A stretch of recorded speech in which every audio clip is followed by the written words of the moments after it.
RuneScape's newest boss release is coming out very soon. In fact, the Sanctum of Rebirth releases on Monday the 22nd, and it actually will release in the game at specifically 10:15 AM game time. A lot of things have been confirmed over the last couple of days, and there's plenty of things that we can theorize as well that we can put into a video to make sure everybody is prepared for the actual fight. So that's exactly what this video is going to be about. Everything that I can find that may be useful or important to know about the boss fight when it does release, so you can be as ready as you can be. So with that being said, let's talk about preparing for the new boss fight.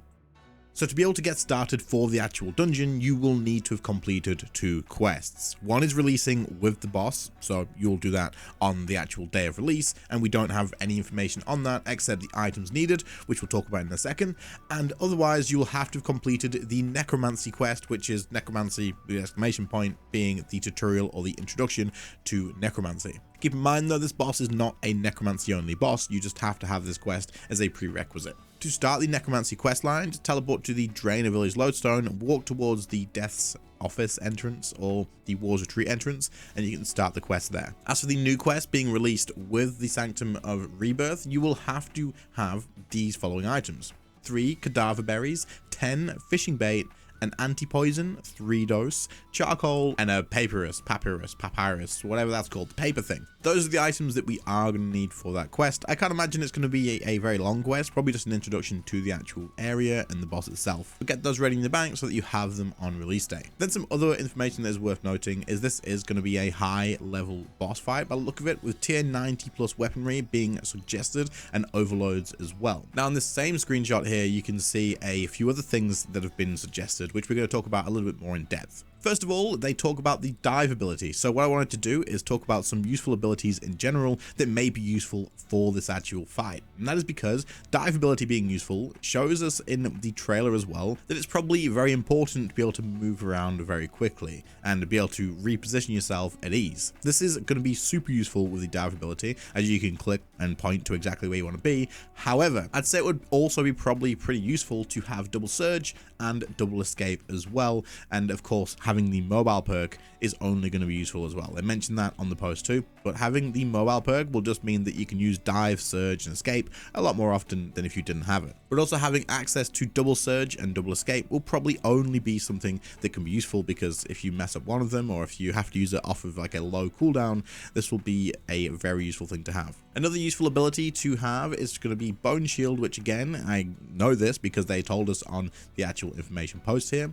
Having Bone Shield will just mean that you have access to your defensives whenever you need them, and you don't actually have to take a shield with you. However, it may be worth taking a shield, but we'll talk about that when we move on to the next section in useful items. The next ability that could be useful though is the Lord of Bones incantation. If you're using necromancy, this could be useful because they mention on the first post again the damage potential increasing equipment. Now, equipment can also just mean like whatever gear and stuff you have. However, using the Lord of Bones incantation will increase your accuracy against the boss, and now the way this works is higher accuracy means higher damage. You won't miss anymore, but if you have a lower accuracy or hit potential, I suppose, or damage potential, then you are going to be dealing less damage. So the Lord of Bones incantation could now become super useful to actually have in the fight. Noting this as well moves us on to useful items, because there's going to be some other things that do the exact same thing. So with useful items, going back to the damage potential increasing equipment,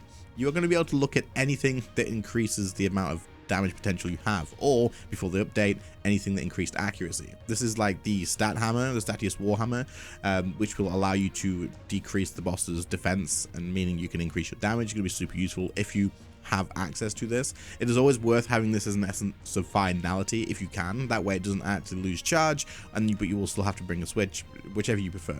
Otherwise, if you're using magic, you could bring a Gothic staff. This will also do the same thing. And there's many other things as well, like Blackstone arrows with ranged, and a few options as well. I will put a link to everything in the description that I can think of, or if there's a page that just has like a list of everything that does it, I'll link that down there as well. But anything that's going to increase your accuracy or damage potential on the boss is suggested here, and I assume that's what they mean by damage potentially increasing equipment, not necessarily like things that are going to make you hit harder, but things that will reduce the actual target's defenses so that you can get that accuracy number up higher. Moving on from the damage potential increasing equipment onto other things, a vitality potion is always worth taking to new boss encounters. It is. There's like no reason not to bring one. Being able to double your health on an instant is super useful, and there's a lot of high hitting abilities that we see from the trailer, and so having a vitality potion may be something that comes in handy a hell of a lot. That being said though, it may also be worth taking or keeping in mind acceleration potions as well. Because dive and mobile are both mentioned as useful things, it could be worth bringing an acceleration potion as well in case you screw something up with like your dive timing. This will allow you to reset that, meaning you can cast it again straight away, or allow you to spam it if that can become useful too. So don't forget about these potions, these power burst potions, and sort of think about which one fits better, as they do share a cooldown, so you won't be able to use both of them or just use them whenever you want. However, the acceleration potion, while it's not normally something that is super useful in PvM, it could be something that is useful here. I always mention the Ring of Death on new boss releases, and it's going to be useful for hard mode, of course. Like if you get right to the end of your first kill, or any kill for that matter, and you have the Ring of Death on, and then you die, at least you can probably still try and finish that kill, meaning you're going to get your drop, which on release day could be a insanely expensive drop, so you want to grab that. Ring of Death, probably worth it, in my opinion, for release. However, this is not going to be needed in normal mode, as deaths are safe there, so there's no point in taking the Ring of Death normal mode. But if you are doing hard mode at some point, bring it along. I'd say it's probably going to be best in slot for day one until you get comfortable with clearing the bosses, and at that point you change to your DPS ring, right? And then the final item that may be useful to take is going to be a spirit shield that obviously goes with the style that you are using. For those of you that may not know, the spectral spirit shield has now become the necromancy spirit shield. So if you are using necromancy, you still have access to one of these. This could be useful because, again, in the trailer, there was tons of high hitting abilities. Now you can probably res these or disruption shield them or something like that. But if there's quite often a lot of these, taking a spirit shield may be a good way to deal with it until we figure out better ways of actually dealing with the mechanics, because this will still reduce typeless damage. People have used spirit shields to be able to reduce the damage of things like Telos and all that sort of stuff, so it is definitely something that you can keep in mind. Otherwise though, on screen right now is the preset that I have made up for the actual fight. This may change. This is just kind of what I'm going with right now with the information that we have, and depending on what happens as soon as we get there, then I will just be going with what we have here. Now you may note that I don't have actually any Cinderbanes or any weapon poison or anything like that. It has been confirmed with this screenshot here that the boss absolutely cannot be poisoned. So Cinderbanes, not needed. Weapon poison, not needed either. So it's definitely worth knowing about so that you're not taking them with you. Also on this same screenshot here, you can see that you will not be able to get a Slayer task to be able to get a buff from the Slayer helmet for this boss as well, which I think is probably a good thing. Keeps everybody on an even playing field. I think that's fine. So for items that are useful and things that are useful for the actual fight, that's pretty much everything that you're going to want to know, as that I can find as of right now. However, there's been something else as well. Jagex has been teasing some content releases that have been coming across since, I believe, Friday night, and it looks like we're going to be getting one more teaser as well, probably from after this video comes out or at some point like that. But we have number 3, which was a tome, which it could be another drop or an unlock from maybe like a quest or something like that, which we have no idea what this could do. If you have any theories, drop them in the comments, but either way, something that's pretty cool and interesting to think about.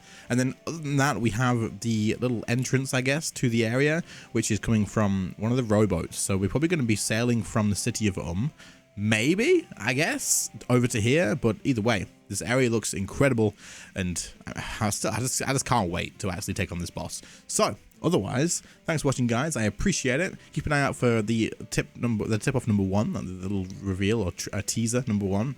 But otherwise, I'll catch you all by the release. I'll be live at about an hour before the actual release, so 9:15 game time-ish, or 9 game time probably. And I'll catch you all then. See you later, guys. Bye.